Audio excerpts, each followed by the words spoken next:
My friends, you know things are not going well when CNBC writes, Ukraine's counteroffensive has been underwhelming so far.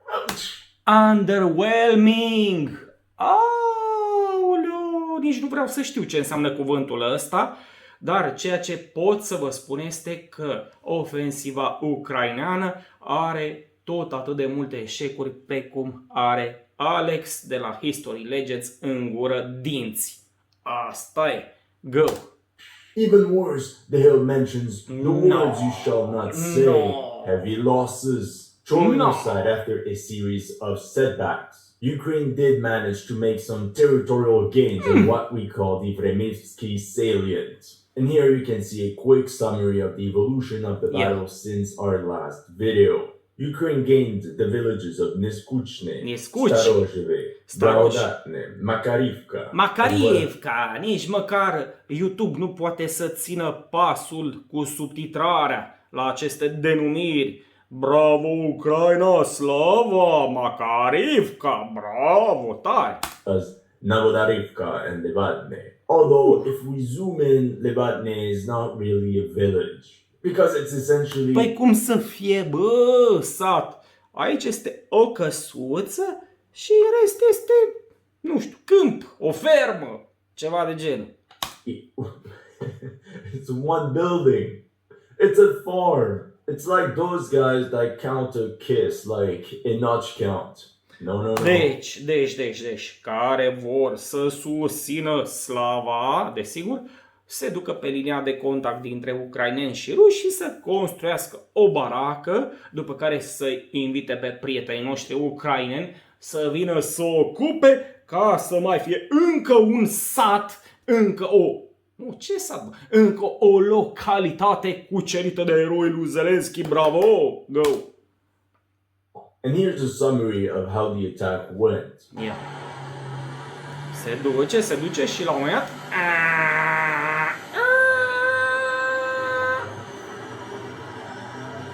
at this moment, Plon Ucraina! Da, știți vorba aia, la omul sărac nici boi nu trag, da?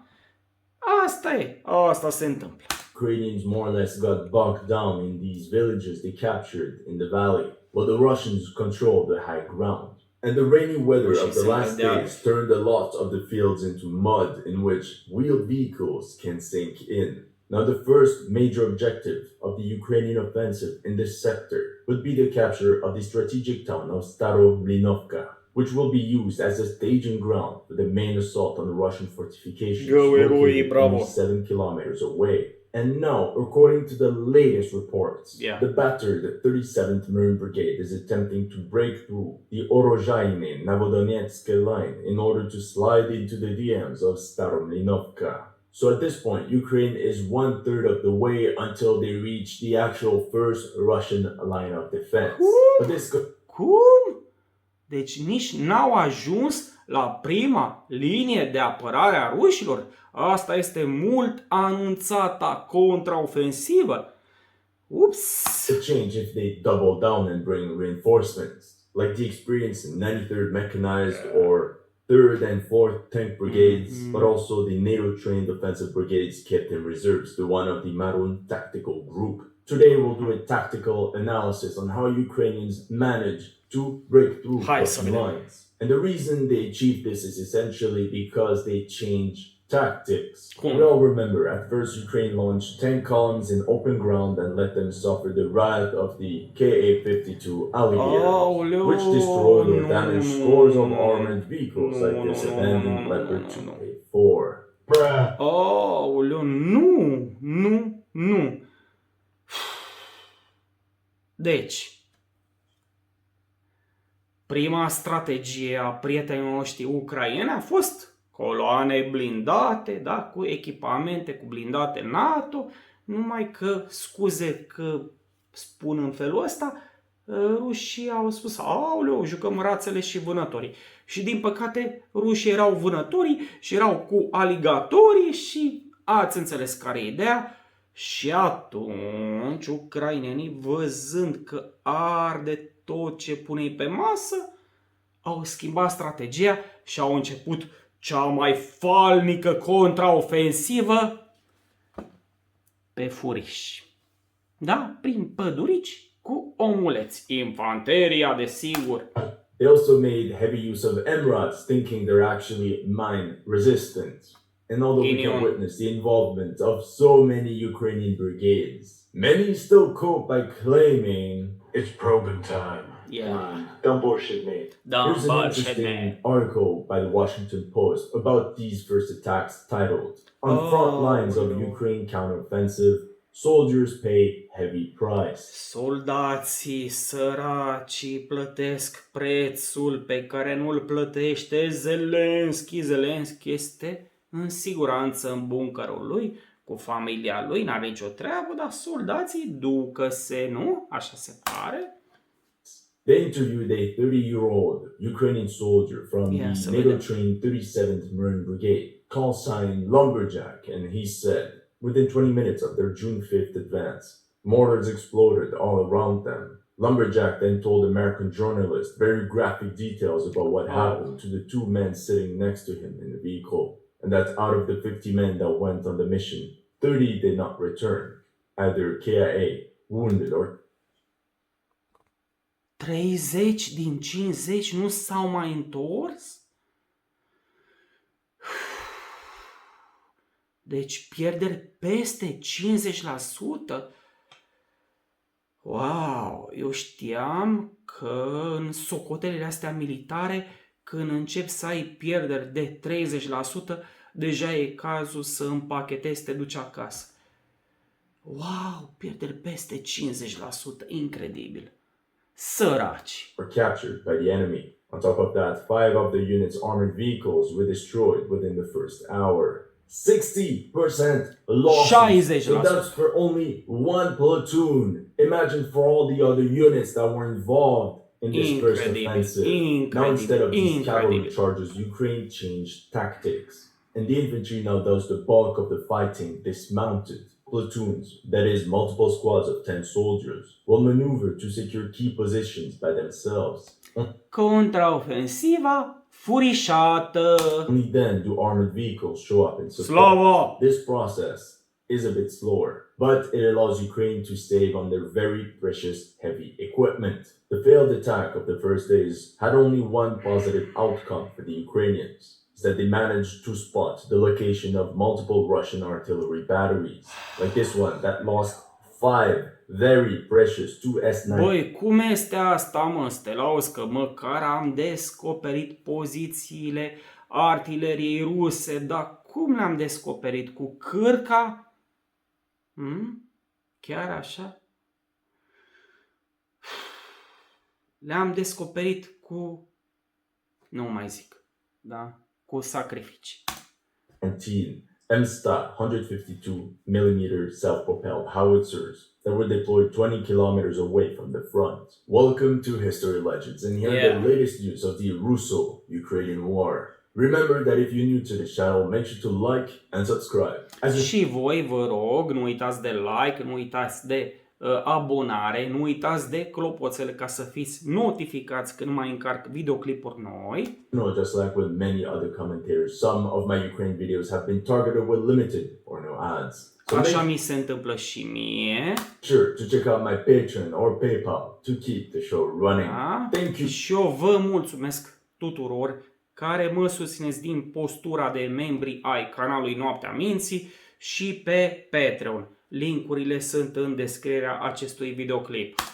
To everyone that has already helped, and welcome to the headquarters. You see, Ukrainians are not that complicated. They won't bother tickling the back door. If they can, they'll just smash through the front. Let me tell you, when they saw that gap, they immediately exploited the opportunity with their best units. Bravo. That's when they rushed for Neskushne with a deep thrust on the west side of the river. First of all, the Ukrainians don't actually call Neskushne a village, more like an outpost. Here's a 3D map of the sector. As you can see, there's only one entrance, flanked on the west by steep hills and by a river on the east. This specific și rușii sunt aici, pe deal, da?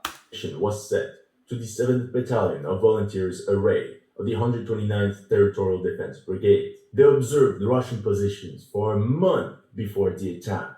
Everywhere else on the front, the Russians were expecting a large armored attack, but were not prepared for small assault units of riflemen to attack them in the dark. The turning point was when the battalion of volunteers flanked enemy positions from the hills and captured this Deci s-au dus pe deal după ruși, ok.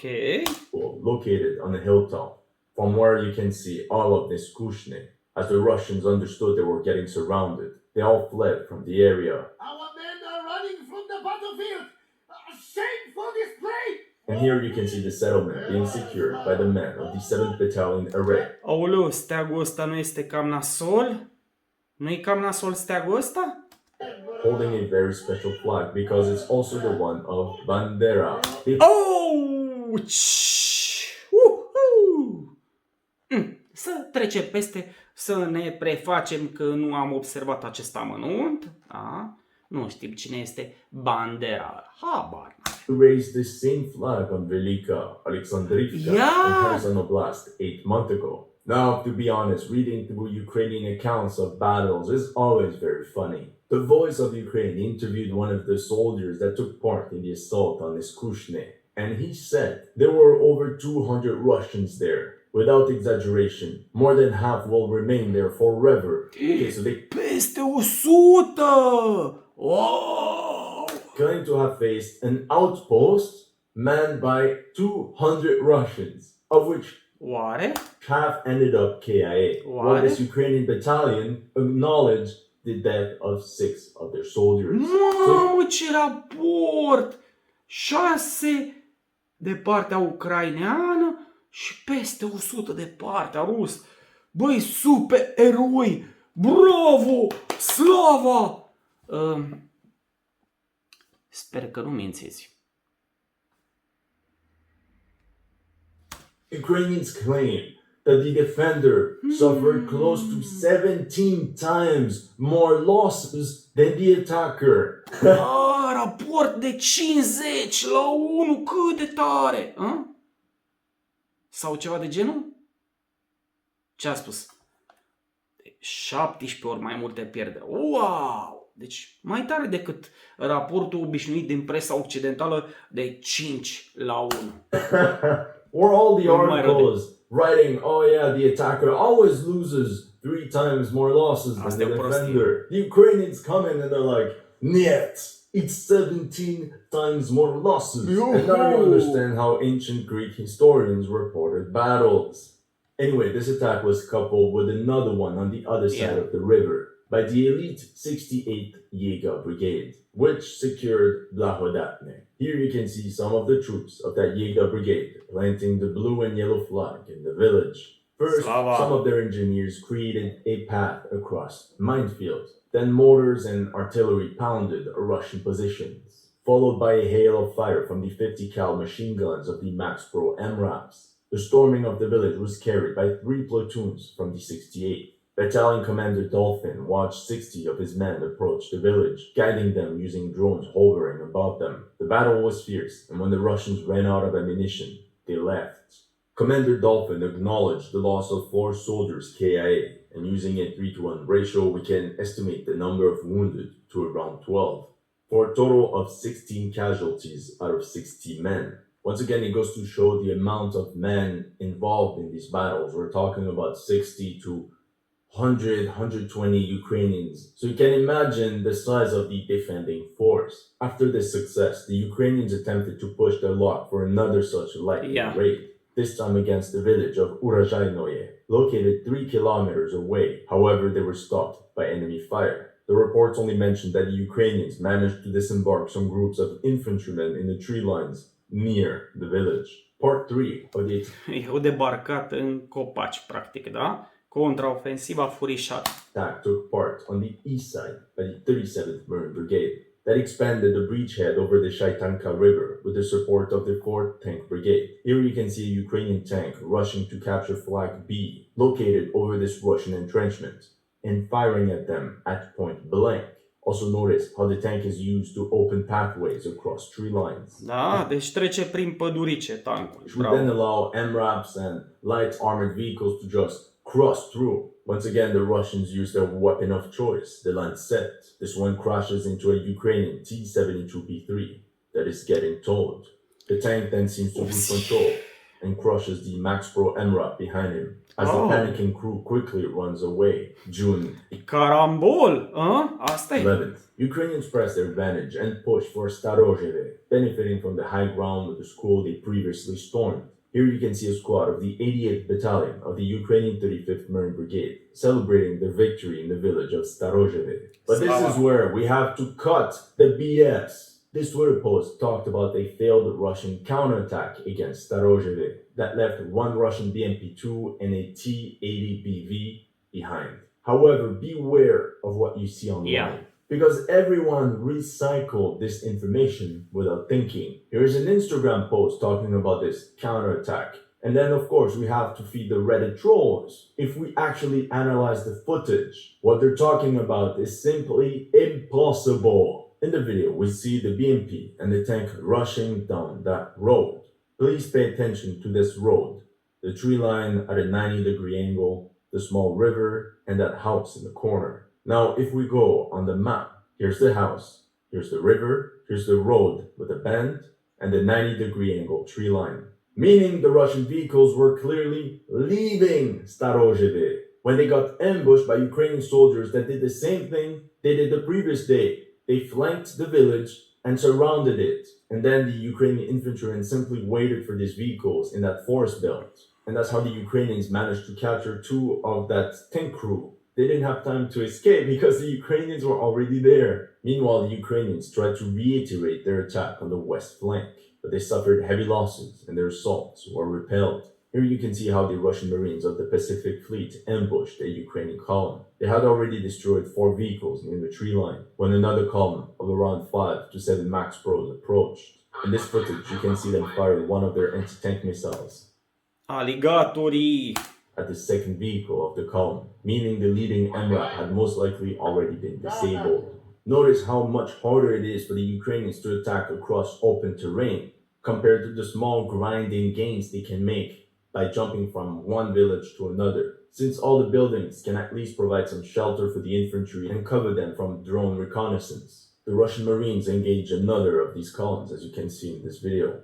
The outposts were defended by anti-tank crew that ambushed the Ukrainian vehicles literally at point blank. In the end, this vehicle got destroyed, this one, this APC, and even this Ukrainian tank. Due to these constant attacks, the Russians tried to send reinforcements, but some of them were hit by the Ukrainians, like this Russian BMP-2 infantry fighting vehicle that got blown up by a Ukrainian FPV kamikaze drone. Remote minefields have also dealt a great deal of damage, like this Russian T-72 that goes off-road and suddenly hits not 1, but 2 mines at the same time, which forces its crew to abandon the vehicle. June 12th. Bine că a scăpat echipajul. The next day, the Ukrainians regrouped and tried to repeat the success of the previous days, this time by storming the village of Makarivka, located 1 kilometer to the south. And they did it! They did it! Here you can see soldiers of the 137th Battalion of that same 35th Marine Brigade once again celebrating their win. But hold on, let's backtrack a second. The 7th Battalion already secured Neskuchne. The 88th Marine Battalion secured Starozheve, and the next day is the 137th Marine Battalion that secures Makarivka. So now we get a glimpse at how the Ukrainians rotate the forces and how they plan military operations. But my question is, why would you rotate an entire battalion after only 1 day of fighting? And I told you, we're gonna go very tactical, because we even got a very interesting footage on how they stormed the village. Notice this road and the 2 parallel rows of houses, plus that street that is perpendicular to the houses. And lastly, the river in the background. Well, if we check on the map, the 2 rows of houses are here, and here's the river. That means the Ukrainians attacked with 1 tank and at least 6 massive MRAPs in column formation along this axis. At full strength, we're talking Ia o formație calmă, Doamne ferește. În coloană, da? about 60 riflemen. And then the MRAPs dropped the infantry somewhere in these woods, as you can see in this video with the squad of 12 men, disembarking from one of the mastiffs and pushing through these bushes to clear the buildings from enemy forces. And the goal of the infantry is to hunt for Russian anti-tank squads that could be hidden in one of the houses. And Forbes immediately wrote an article about this victory. The Ukrainian 35th Marine Brigade is more than a week into its own prolonged thunder run along the Mokry-Yali River. In 8 or 9 days of hard fighting, the 2,000-person brigade has liberated 7 villages, most recently Makarivka on Monday. If you've been paying attention, you can smell the BS. We know very well that 35th BS vine de la bullshit. Marine Brigade was one of many brigades involved in the capture of all these settlements. The only thing that's interesting is that they mentioned that the Marine Brigade is 2,000 strong. In comparison, a territorial defense brigade is 3,500 people strong, since it incorporates not 3 but 6 battalions, each up to 600 troops. Essentially, once the elite units like the Jaeger and the Marines are done capturing the village, the second wave is the territorial defense, whose job is to actually hold the ground and halt any Russian counterattacks. The troops that will suffer the wrath of Russian aviation and artillery are the conscripts that sadly can be seen as easily replaceable, while the elite units were grouped in the rear, reload ammunition and all this, and then go back on the attack. Deci ați înțeles, după ce elita cucerește terenul, obiectivul, localitatea, pe urmă vin recruți care încearcă să o păstreze și vine contraatacul rusesc și se sparge în capul vieților recruți. Păcat. Report mentioned that the settlement of Makarivka changed hands 3 times that day. The morning after the Ukrainian video was recorded, apparently the village was once again controlled by the Russian fighters, and then the Ukrainians counterattacked again. Now the reason why the Ukrainian offensive has more or less stalled in this area, it's simply because Makarivka is surrounded by flat open terrain, which makes it harder for Ukrainian assault squads to infiltrate enemy lines. Meanwhile, the high ground makes it easy for Russian Kornet anti-tank crews to scout the entire area for enemy vehicles. For example, this Twitter post shows 2 destroyed T-80s just south of Makarivka. However, is it Russian or Ukrainian? Well, it's a they-them situation. One day Russian, one day Ukrainian. Because in this video, Ukrainians analyze an abandoned Russian T-80 tank in that same sector.